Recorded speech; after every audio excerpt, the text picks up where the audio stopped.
मुझको यूं ईमां का मिलना, मुझको यूं ईमां का मिलना, मिलना और फिर बढ़ते रहना, रब से रिश्ते का जुड़ जाना, ये भी एक इनायत है।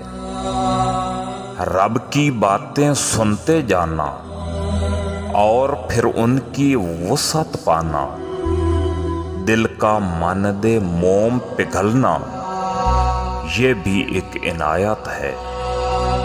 और शौक से करना उनकी बातें, शम्मे रिसालत की छाँव में जिन लोगों ने उम्र बिताई, वो किरदार के सच्चे मोती अपने दामन में भर लेना, ये भी एक इनायत है।